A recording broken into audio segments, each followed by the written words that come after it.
was sitting back, smoking weed. I had a roof over my head. I had a bunch of friends. We all go out, have fun together. It was super simple and easy. I had no obligations or anything like that. And then fully transparent, like 4 or 5 people that I knew pretty well passed away. I went up to Ricketts Glen State Park, sat by a creek for like 3 hours. I remember it vividly.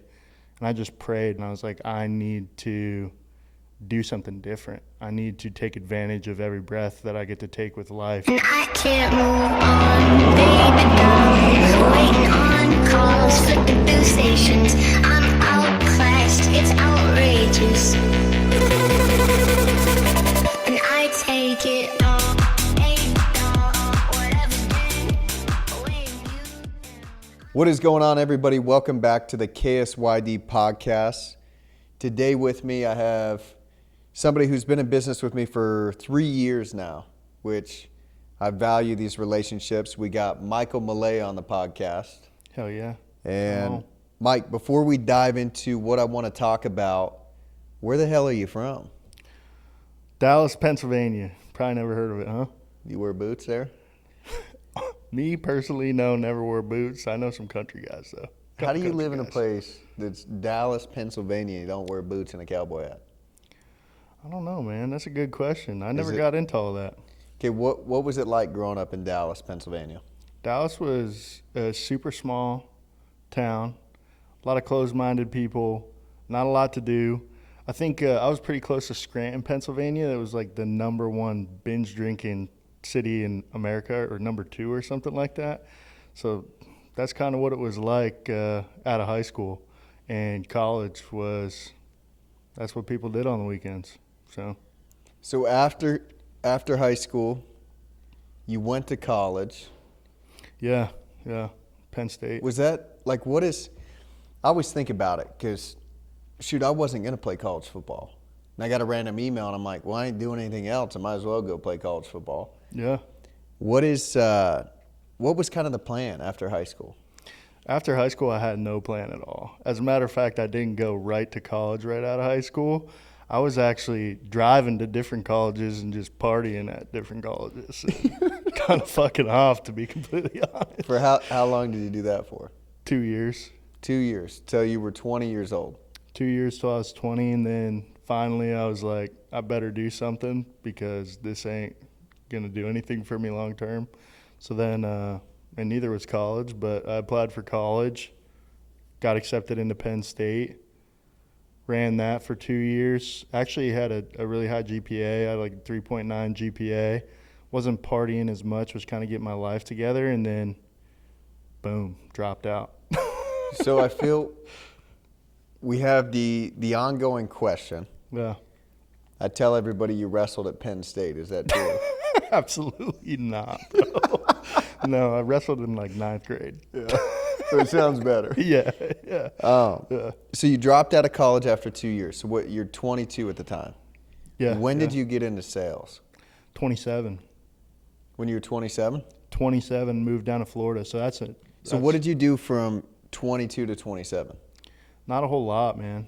Honestly, I lived with my parents at the time. It wasn't like the best situation, wasn't the worst situation.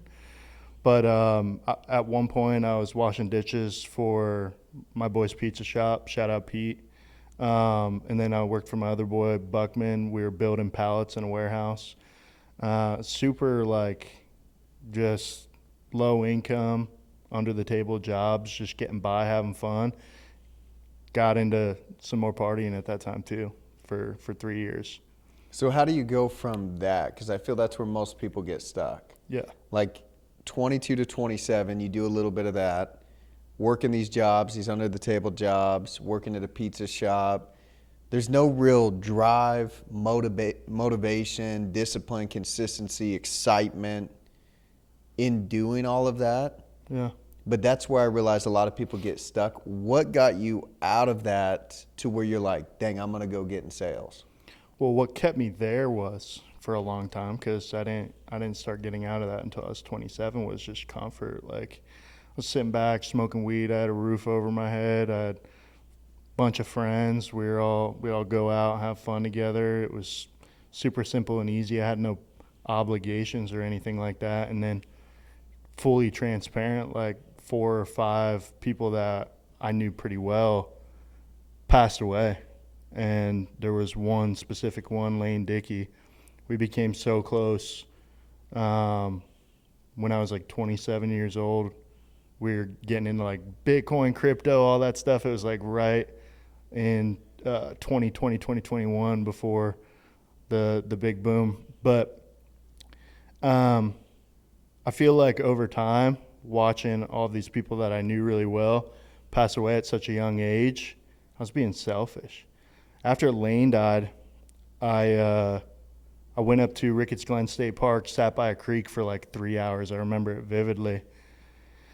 And I just thought, I was like, dude, this was one of the greatest people in the world, and he has no opportunity now to do anything with the rest of his life. And I just prayed for like 3 hours, and I was like, I need to do something different. I need to take advantage of every breath that I get to take with life. And oddly enough, a couple weeks later, at his funeral, I met a buddy, and it was weird. It was like this aura in the funeral home. And I was like, I looked at him and I was like, I just feel like I'm supposed to talk to this dude. And I didn't, because I just didn't have the mindset to like come out of my comfort zone at that time. But bro turned around and was like, hey bro, like I feel like I need to talk to you.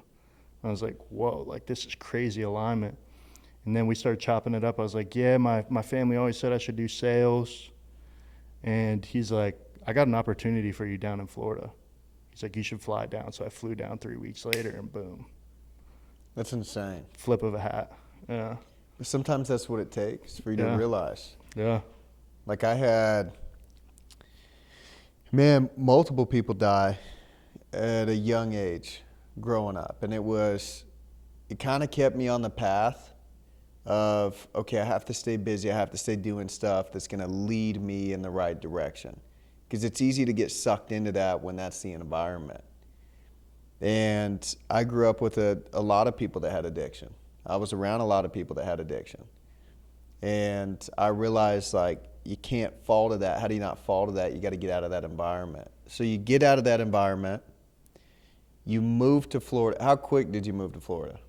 Quick. Like, I flew down there to go talk to Danny at the time, which was awesome. He had a business partner, Warren. And as soon as I got to Florida, like before I even met them, I was like, I know we're moving down here. We went to check out apartments, went and met with them. A month later, boom, I was out. I sold all my shit back home, rented a U-Haul, bought a new truck. I bought a Tahoe at the time so I could throw a U-Haul on it, and just hucked it. Had me and my 3 cats in the back of that thing. You love cats. Drove them here out to Arizona too, baby. Come on. Same cats? Same cats. So these same cats have been on the journey with you this entire time? They're traveling cats, for sure. Yeah.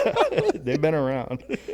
There you go. So you get into sales. What was your first year like, knocking doors? It was interesting. It was something totally new.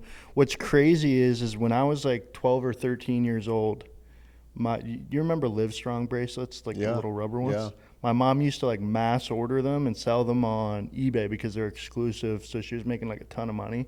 Was Livestrong, was that Lance Armstrong? Yeah. Was it? The yellow bracelets. Yeah. Yeah. Was it funding his steroids? I don't know if you can say that. I don't know. I don't know what it actually was. I think it was like the testicular cancer thing or vibe. It was. Yeah, it yeah, was to yeah. support cancer. Yeah, and then they started coming out with all these other ones. Breast cancer awareness, bullying, things like that. But like my mom had extra ones, so I was like 12, 13 years old, going around my neighborhood, knocking my neighbors' doors, selling them these bracelets, trying to collect money from them. And then before that, I was like outside my dad's store selling waters and stuff. Like he'd take me to Sam's Club. We'd buy a bunch of drinks, energy drinks, Perrier water, and I'd just sit outside his store, and everybody that walked in, I'd be like, hey, buy water or whatever. Right. So when I got down there, it was crazy because the first thing that was like going through my mind was like, hey, I already been down this road. This like is probably like my destiny. Like if something I heard a little while back is if you don't know where you should go in life, you should look back as far as you possibly could to see, like put some things together Right. Like put the puzzle together and see what would be the right route. So when I got down there, I was like, this is weird, man. Like went out knocking door, failed over and over and over again, but it felt right. Like even though it was difficult. You know what I mean? How long did it take you to make money? Not long. No? No, because I already had, and not to like toot my own horn, but I already had the ability to communicate at a high level. I'm really good at building relationships. So it was easy for me to go knock on people's doors and just talk to them and build really, really strong relationships with them, and I can build trust. So people trusted me, and I'm relentless as well. So like it was whatever it takes to figure it out, and it's still the same mentality here. Right. But yeah, I don't have like a hard story. Like I didn't set appointments. I went straight into closing. It was smooth for me. It was like that's how I knew like I was meant to be in sales. Right. Yeah. Let's talk about the transition from solar to insurance. Damn. Yeah. Why, because when I was talking to you, you're consistently making over 20, 30 grand a month. Yeah. Yeah. And it was almost like we knew each other by the time you had joined the organization. Yeah. We 'Cause followed up for like a year. Yeah, we talked for over a year. Yeah. I'm like, well, shit, let's just be buddies, support each other. That was my whole focus. Yeah. I feel like there's not enough of that going on. What was the transition like for you? Like, when did you mentally commit? Because you're making 20, 30 grand plus a month, every single month in solar. Yeah. We have a conversation, and then it took probably a year process. Did something happen, or was there something that was attracted to insurance that you knew you could plug in the skill set to? So this is going to sound really crazy, but like I was going through a really dark period in my life where I felt like I couldn't trust anybody. I didn't have anybody left at the end of my solar journey. Coming out of solar too, like at first I was building teams. I loved it. I loved leading. I loved pouring into people. I loved helping people change their life, but I didn't believe in the product. I felt like we got to a point in solar where we were actually like taking advantage of people. And for me, I never wanted to leave a legacy behind that I trained a bunch of people to make a lot of money, but not morally or not like correct. Right. So I was starting to get depressed. I was starting to lose passion after I had the money. I was like, man, like it's not all about money. That's when I kind of got that realization. But oddly enough, like I didn't know life insurance was going to be the play. Like I stopped solar probably about 2 months before I joined insurance with you. And crazy enough, I had no idea I was going to do life insurance. We talked a lot though, and I had some trust built in you. But I did a lot of deep meditation on the beach, and I was trying to reprogram and rebuild my brain after like going through this crazy rock bottom that I went through again. Just kind of went down the same path as I did when I was 27. But what's crazy is, and I don't know if I ever told you this, but Ryan Sweeney was the guy that introduced me to Danny Right. at Sun Shop. And I was just like, it was just oddly enough, I'm like, Bowen Sweeney. I'm like, shit. I'm like, maybe this is the next opportunity. This is my next introduction. Yeah, exactly. Yeah. So like I was just trying to find signs of like, what am I supposed to do? And I was so hungry to like find something I was passionate about again, build a team, but the right way this time, like and genuinely empower people, help reframe and change their perspectives and mindset. And for life insurance, it was like when I really started learning more about it, talking to you more about it, is like, dude, like I can serve people on a daily basis and sell them a product that's actually going to help their family. Right. Like, and I don't have to like do anything else. Like I just have to be transparent with them. I have to find like what the purpose is or what the problem is and just provide a solution. Like, and I could feel good about it. And then I could train a ton of people to do the same thing. I'm like, dude, there's nothing else I'd rather do. I agree. What other sales industry does that? 100%. Yeah. You brought up somebody that we may have to make him change his last name if he's not cranking. I don't know how to do it. I hope he's doing good, but Me too. if Ryan ain't cranking, he's got to change his damn last name. We can't have the same last name and Yeah. him not be a killer. Yeah. You guys are supposed to be cousins. That's That's truly what is cool about the insurance industry. Yeah. Like when you think of insurance, I always pictured fat, bald, white guy, suit, briefcase. I'm like, Old people. yeah, I'm not doing that. Yeah. Yeah. But there's a new era, and there's an era of young, hungry entrepreneurs that want to serve clients. They want to get good at developing people. They want to take care of agents and lead agents. They want to focus on consciousness. They want to focus on development. 100%. They use this as, when I think about life insurance now, it's kind of what we had made it. I agree.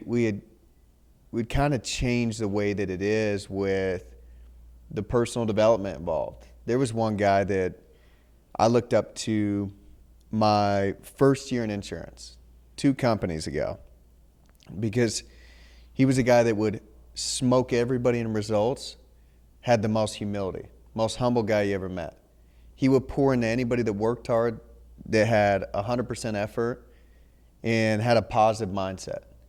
If you complained or had excuses, he's not talking to you. Right. So I realized he did something different than the majority of people. He woke up and he read every single day. He was listening to podcasts. He was developing his own perspective and understanding and vision, where other people, they were just showing up down on the phone. They got the same perspective as they do day one, and they're wondering why they're not getting those results. So that's what I love about your group. What you've created with your guys is, it's a development culture. You're growing people. Yeah. They're dealing with thousands of experiences. Thousands. And if you're in insurance for a year, it's like dog years, because you speak to thousands of clients, and you speak to thousands of agents, and you have thousands of transactions if you do it right. Yeah. I mean, shit, you say we've been in business for 3 years. It don't feel like 3 years. This shit feels like yesterday we just got started. Yeah, I feel like Quick. I feel like I'm just getting to know you a little bit. Yeah, yeah. Literally. Which is cool. So Yeah. talk about what you and your group are creating. What is your focus? You guys do a lot of lock-ins. I feel we were one of the first big organizations to do a lock-in, not just an Airbnb where you hang out, but an Airbnb where you work out together, you grind together, you stay up late, you study the script together, you grow together, you learn together, and you help teach people. Yeah. So you're really focused on that. You told me you're committed to it every single month this year. And I've seen some of the Airbnbs that you rent. I mean, you're a guy that'll spend over $200,000 on Airbnbs this year, which is Ready. insane, but you're willing to invest into your people. 100%. Having a leader that is creating an environment for somebody to come in and to allow them the opportunity to get better, to allow them the opportunity to see the same vision that you guys see, to allow them the opportunity to just believe that they're worth more. I think that's part of it too, is there may be a lot of people that see what we do and they're like, well, I couldn't do that. You can't discredit yourself. Yeah. You can't ever discredit yourself. Yeah. And just how you got out of the mindset from 22 to 27 to get into sales, at one point you felt that, okay, I was destined for this. I was born for this. Yeah. And it takes time to get good at it, but it starts with you believing that you're capable of doing it. So what is it that you're trying to create with these lock-ins that you're doing every single month? Yeah, you mentioned like development and shit too, and I'll just hit this on the nose too. Like, I ain't perfect. Like, I'm not the guy for physical activities. Like, I'll say that live on the podcast. We're gonna get you like, in what there. up? But yeah, like it's I haven't hit that phase in my life yet. I'll get there, but I'm humble enough to admit, like, dude, I'm not perfect. Like, and I think what's dope about my squad in general is just that we have a ton of freaking leaders on it that all pick up where each other lacks. So we just collaborate at such a high level, and that's what makes it so dope.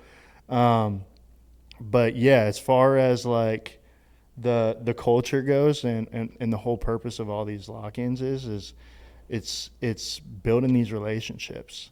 It's bringing people together to come closer and help each other solve problems together. That collaboration, the alignment, like everybody sharing one vision, everybody going all after it at once, all together, full force, and just being able to pour into these new people and help them see that there's just more out there every single day. Like, you have something to chase. Like, your life can be better. You can be different. And I think with every one of these lock-ins, somebody new comes and it's like, I've never seen anything like this in my life. And usually that's what is like, wow, like there's people out here like you guys. Like, my friend group wasn't like that. Like, it's crazy to see like you guys all collaborating, you guys all having these productive conversations. You guys, like, this house is like unreal. I didn't even know like things like this existed. Like, everybody said rich people are like dickheads, and like it's like, well, hold up, bro, like I'm renting the place. But it's like my first lock-in, you were at it. It's funny as hell. Shout out Kev. Love you, dude. But yeah, we all got together. This was like 3 years ago in May, I think it would have been, or like June, like the beginning of June. So it might have been like 3 years ago, almost exactly. Right. But we were in that house in Cave Creek, and like that created such a crazy vision for me, because it was the culture was there, the energy was there, Right. the vision was there. All of that was amazing, even though like we were young, stupid, and we got like crazy fucked up. We don't run lock-ins like that anymore, but they used to get That's crazy. that's what I want to backtrack on. Yeah. There's people that, in the evolution of what you've created, is awesome. Yeah. I think that's cool. Is we all start somewhere, and through the work, through the challenges, through the adversity, you create a completely different person. But you were a guy that you could do the drinking. I mean, you were going to clubs 2-3 times a week. Yeah, I was getting And you were after it. still ripping $30,000 a month. Yeah. I mean, you were very similar to like the Johnny Manziel of insurance. You get Yeah, in, I'm it's like, gonna need a lipper for this one. I feel like the more that you party, the more business that you wrote, and then it just got to a breaking point of, okay, I can do this, but the people that I'm attracting isn't the people that I want to be in business with. Yeah. So can you talk about your understanding with that? Because the moment that you changed everything, the moment your entire business changed. It was one part, like I was attracting the wrong people in my business, and it was a whole nother part, like I need to become the person that people can look up to and that I can actually like influence in the right way. Like, when I came into this business, my main intentions were to make like impact and genuinely help people change their lives. And for a little while there, seeing the money come in and like being really good at something, meeting new people, like being single, it was like exciting. In Scottsdale, like Scottsdale's fucking crazy. So like you come out here and you're like, wow, this is like a wonderland, and you kind of get dragged into all that stuff. But aside from that, it's like, dude, like I wanted to just change people, and I wasn't the person that I would look up to. Me and you had those conversations all the time. You're like, if you want to lead a team, you need to be somebody that you would follow. Like, would you follow me if I was doing all this shit? Like, dude, and the answer was no. Yeah, you coached me a little hard, but like, dude, no. Like, if you were going doing what I was doing, like, in dude, I'll shout out Kev again. Like, I made calls to you, and maybe we're breaking the news to him right now, but like I didn't respect him at that time either. Right. Because we were doing it together. That like he wasn't the one that was going to get me out of it at the time, but like dude's crushing it now. He's another testament of like he wanted to help people change his lives. So like sometimes you just got to sacrifice the pleasure, sacrifice the temptation, sacrifice everything that you think is serving you when it's really not. It's just like this facade and illusion. But in order to make an impact, that's what you got to do. 100%. Yeah. How I always thought about it too is, if I really want to figure this shit out, I have to write down everything that's distracting my time, focus, or energy. Right. And I cut it all out. Everything. I didn't want to reason on why I couldn't figure it out. I didn't want an excuse on why I couldn't figure it out. I didn't want a reason why I couldn't show up. I didn't want an excuse why I couldn't show up. And I realized that if I partake in some of these vices, it's going to give me the excuse. It's going to give me the out to say, well, it was the business. I wanted to blame it 100% on me if I didn't have success. I knew that I need to eliminate everything. Yeah. And that's what I had to do too. I had to take accountability for the people that lost while they were with me while I was doing that shit. Like, I could never blame them. I wasn't the leader that I needed to be to help them out of a lot of that shit. So it's like I never ever want to be a leader that's like, hey, like, you know, like that made me realize I'm like, dude, like I've got a lot of work to do. Like I'm bringing people into this business, and I can't even take care of my fucking self. What am I doing? You know? Right. What helped you realize that? Like come out of that. I lost everybody. I watched some people that I built really close relationships with that I had to detach myself from to move on in business. But like I realized at the time, like I wasn't the best leader, you know? Like, and that's okay. Like I got better because of it. Right. I can look back now and be like, hey, like, I mean, the truth of the matter is people fell out. They fell out of insurance completely. They went to different companies. I got rolled a shit ton of debt, but that's not any like shit that bothered me. The shit that bothered me is I felt like I let them down, and I let myself down by letting them down. Right. And I was like, dude, I'm never gonna let this shit happen again. And like you said, you just at that point in your life when you're like, I'll do whatever it takes, like whatever is required to be the best person I could possibly be for my people. That's when you start sacrificing all those little things. 100%. Yeah. And when you do it, like obviously you've been dialed for the last year and a half, Right. Yeah. which is sick to see. Shout out my girl. Let's go. Yeah. Come on, Alyssa. She got you dialed. Yeah, 100%. We'll get her a plaque. No, just thinking about where people start, what they have to go through to be able to figure it out. Some people have to fall on their face. Some people have to lose people to be able to understand, like, damn, it's not the business. It's not them.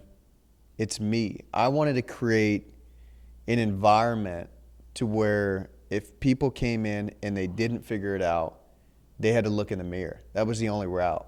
And that's difficult for some people. Shit, there was times in my life that was difficult. Hell yeah. But when you start looking in the mirror and saying, you're the reason you're not having success, dude, it puts you in the accountability hot seat. You're like, all right, well, let's go. Let's figure it out. What do we got to do to be able to change some shit? So once you changed, what has this last year of growth been like for you? And give us some perspective and understanding of what it takes to be able to develop people to allow them to have success. I mean, you got companies, different companies outside of founders trying to hit your squad up, trying to get their script because you're doing something right. Yeah. Which is sick. It's okay, now I know I'm doing something good. We got all these other companies hitting me up saying like, hey, dude, can we get y'all a script? What the heck are y'all saying? Yeah. So I think over the course of the last year, like obviously I sacrificed everything. Like when I mean everything, I mean everything. Like I don't watch television shows. I rarely even listen to music. Like I don't go out at all on the weekends. I don't go to social events. Like I'm constantly working on myself with God. Like my inner dialogue is just like so clear now. Like my thoughts are just so clear now because I was able to cancel out all the noise and distractions. Don't watch sports. I just don't. Like, and again, I'm not hating on people that do. It's just what I needed to do to become the best person I can be for my people. But once I kind of cut all that stuff out, I went into a flow state. And I knew exactly what I needed to do, and it was simple. Like, it wasn't complex anymore. It was just literally just show up, lead by example, and show people exactly how to do this job, and make sure that I, like, understand the business enough to be able to diagnose a problem and provide a solution to them. That's literally it. And I think like a lot of people take their mind off of it and they look at it like it's a recruiting game. Bring people in, like let them figure it out. I just built one system. It's one system. It's super simple. Every person that comes into my business does the same thing over and over and over again. I wanted to be duplicatable, like majority. And again, it's not even to talk shit. It's the freaking truth. A lot of these people out here, they're not duplicatable. They bring people into the business, and then they're caught like running all over the place trying to find somebody they resonate with to figure it out. And it's like, well, dude, like, why can't you just build a system, a structure that works, that's proven to be profitable, sustainable, that's morally correct, and teach everybody to do the same thing? And Right. That's all we've been doing. And again, like, I'm not perfect. We don't have it all figured out, but we're doing a hell of a lot better than a lot of other people. And I think we're changing the game by doing that a little bit. I mean, your average agent right now, Yeah. is what, 20 grand a month? Maybe a little bit higher right now. Which is the focus. Yeah. Like you get 50 people on your squad, average agent's doing 20 grand a month. You're doing the same as organizations that have 500 people in them, which is the focus. You don't want quantity, you want quality. That's got to be the whole focus for the industry. I think that's where the industry goes wrong, is let's take anybody and everybody and pray, hope, and wish that they figure it out, which is such a disservice. And that's where the industry gets a bad rep, is you have these people, they'll close one deal and they'll go on social media, I'm a millionaire. Join my squad, come in, it's easy. Yeah. Everybody can do it, work from home. They're not transparent in what it actually takes to get good in insurance. So what are ways, say I'm a new agent, I came in. What are some ways that you are transparent with what the hell I'm going to have to go through to be able to get to where you're at? Well, one thing about my culture, my agency is like, there's no cap. We're not capping. We're not LARPing. We're not acting like we got money. We're not like even entertaining people. You're in your 30s. How do you know what LARPing means? Yeah, because everybody's posting about it. Yeah, that reminds me. Cut that shit. Did you have to Google it? What? LARPing? I mean, I like when I first. I thought LARPing was. You ever seen role models where they're like LARPing, like they're fighting each other? No, I never. Like, isn't that LARPing? I don't know.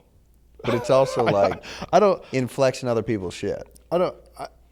And I'd be lying too if I didn't say, like, dude, when I got money, like, I didn't post shit on my Instagram story, but I had fucking money. I wasn't Right. LARPing other people's shit. Like, it was like my first time ever making, 20, 25 grand a month. I went out, bought some David Yurman or something. And when I bought my Cartier watch, I was like, hell yeah. Like, bought my Porsche. I was like, yeah, I'm going to post this shit. It's a trophy. It's an award. It was years of hard work, ton of adversity to be able to get those things. And I'm proud of it. I'm proud that I'm able to have those things, but that's not what it's all about. And that's what the industry is making it right now. It's just like all this like materialistic thing, like everybody faking. And it's like, dude, like there's a trust recession out there.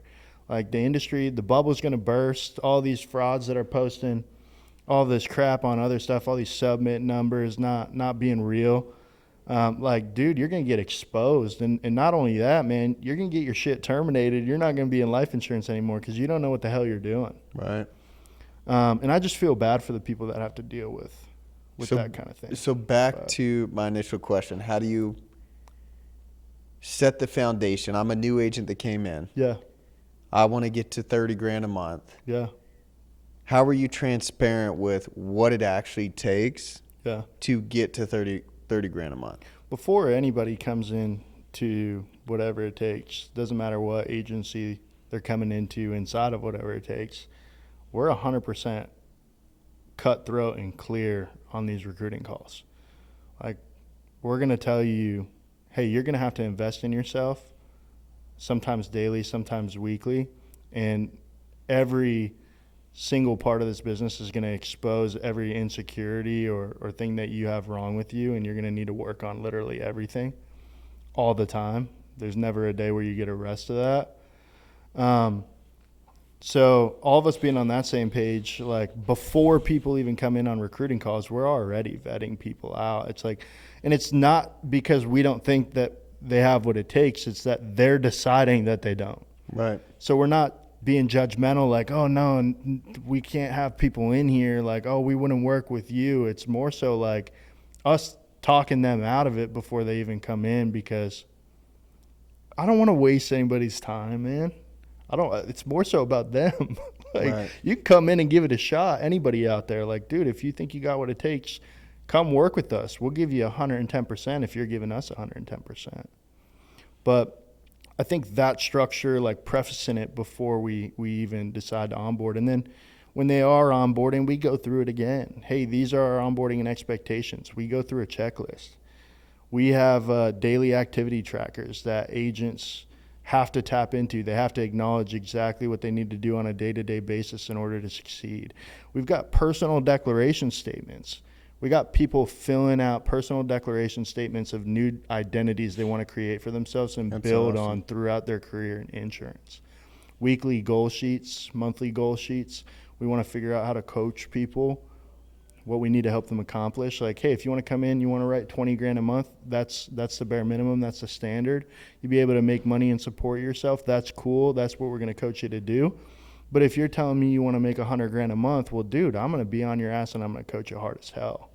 So we're just being real, raw, transparent. We're not hiding anything. That's what it takes. Yeah. I feel that there's so much opportunity for everybody to have success.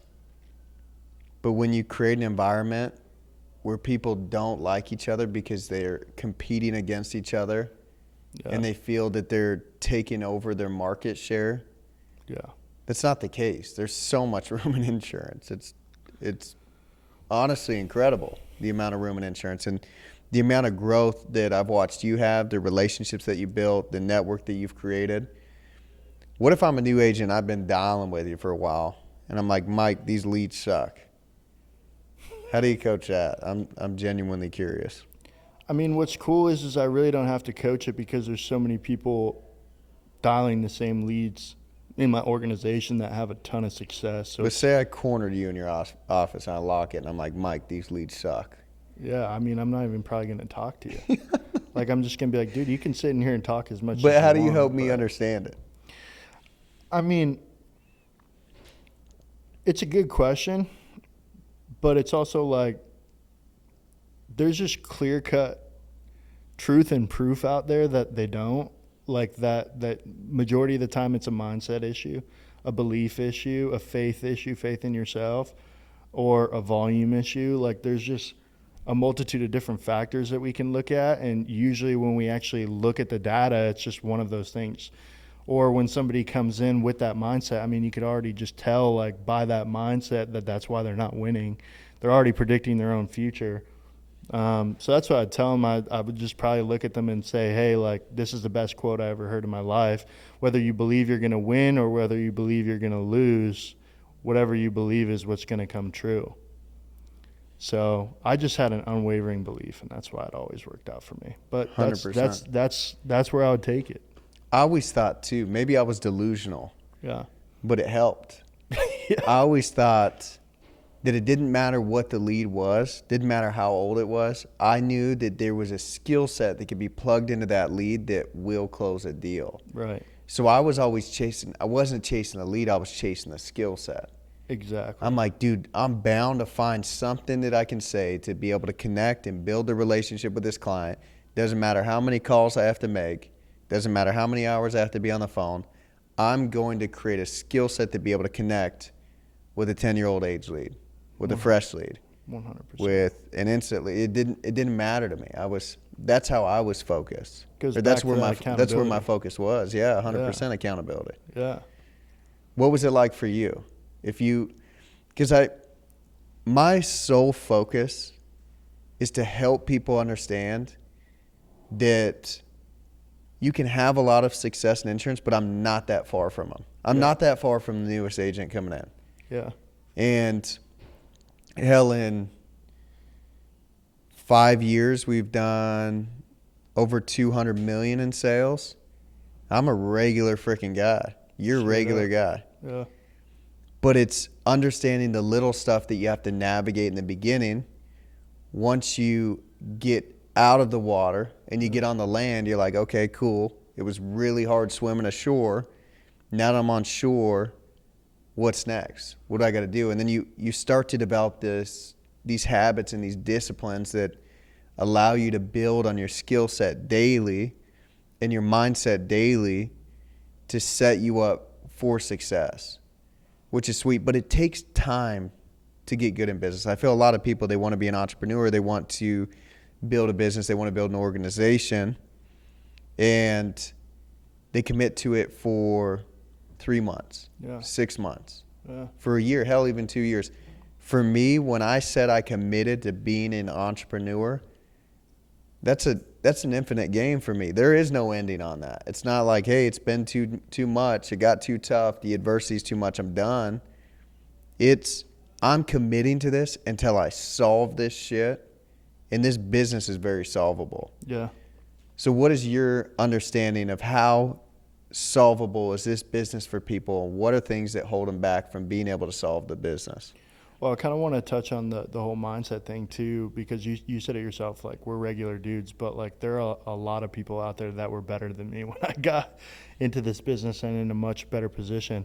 A lot of people don't know this about me, but when I was in those phases through college and through working in the pizza shop and building the pallets and all that, dude, there were phases where like I would be in bed for 6 days straight, completely depressed, untapped to society, like couldn't breathe right, like getting attacked from anxiety. I remember multiple times dropping down on my knees, having panic attacks, like you had asthma, hating my life. No, dude, it was from anxiety. I'm messing with you. No, yeah, it was. Yeah, like I was not in a good mental mind state. So what got me to be able to think about this in business, and what a lot of people don't realize they have to do is reprogram their entire brain.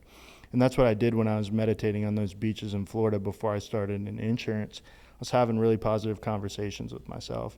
I spoke to myself completely different for a very long time. Like when I lived in your house in Mesa, I was walking around that pond by the house.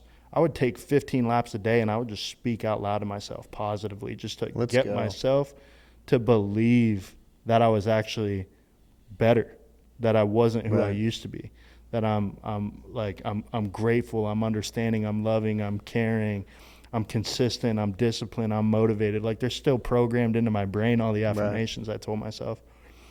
But when people come into this business, that's what they have to leave, is how they used to previously talk to themselves and what they used to previously believe about themselves. Right. So I would say that's like step one.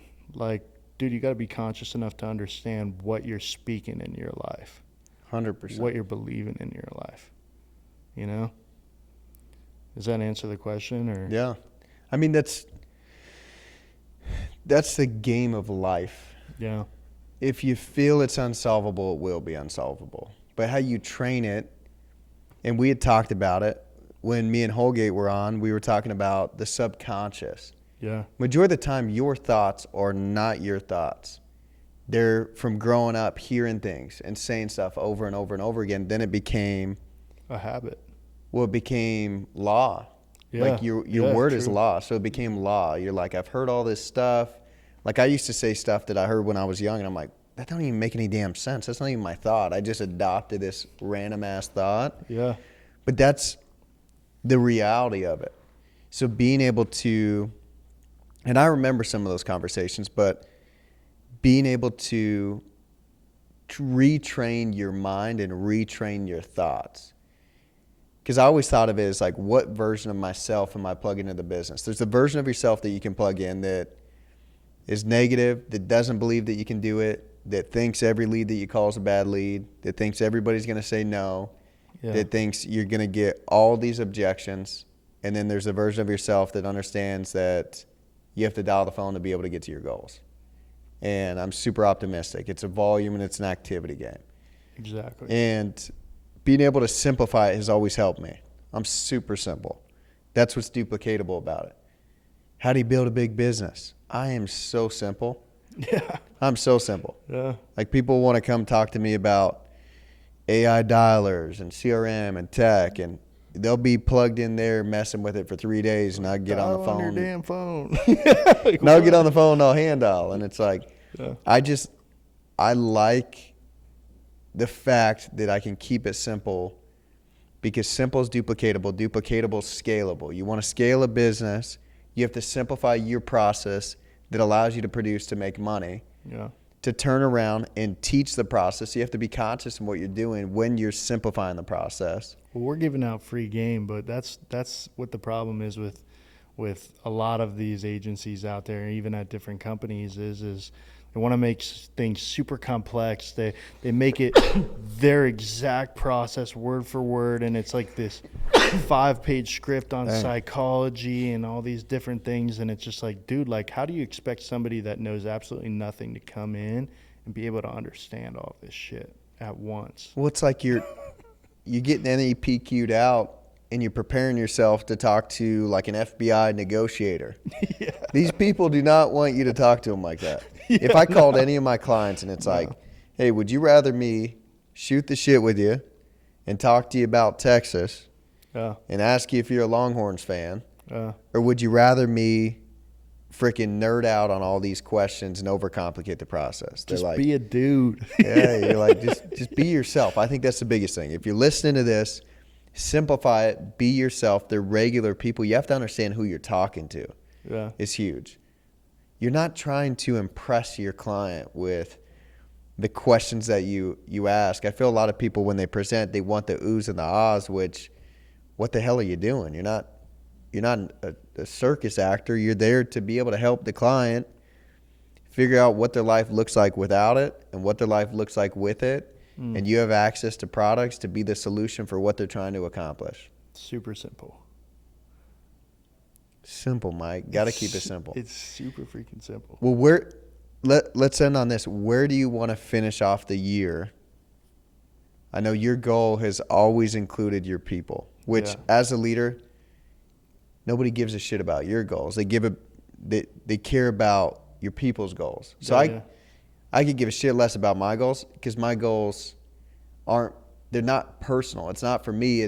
I want everybody else that's in the organization to accomplish their goal. That's the identity that I want to create in the space. That is the identity I will create in the space. That is the identity I have created in the space. Right. Is you join me, I'm going to help you accomplish every mother effing goal that you set out to accomplish. Is it going to be easy? No. Will it be worth it? Yes. Will you go through challenges? Yes. Will you be a millionaire overnight? No. Will you make a lot of money month one? No. Unless you're me. No, I'm just kidding. But it's I but never. That's not a lot of money, really. But. That's always the biggest thing that scares me is it sets unrealistic expectations. If somebody comes in day one, writes 10 grand, I'm like, dude, it ain't always like that. You're gonna have to grind. There's gonna be days that you owe the field. There's gonna be days that you have to pay your dues. It's important to understand everybody's on a different journey. 100%. Yeah.